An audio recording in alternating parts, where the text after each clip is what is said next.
तर नमस्कार मंडळी, तर आज होता आपल्या रेझोनन्सचा फर्स्ट डे। तर आपली मीडिया टीम सर्व इक्विपमेंट सोबत शूट करायला रेडी होती। मग कार्यक्रमाची सुरुवात झाली सुंदर अशा अभंगाने।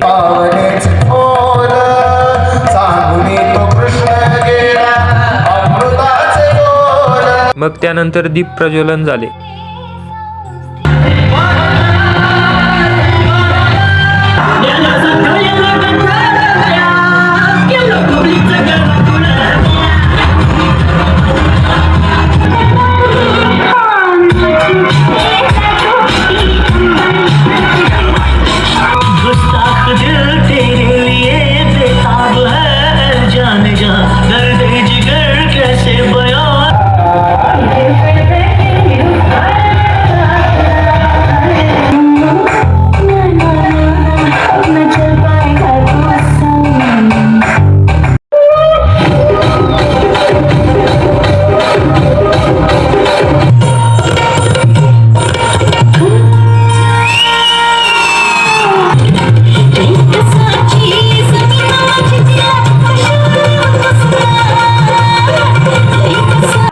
उद्या ह्याच उत्सवात परत भेटूया सकाळी ठीक 9 वाजता।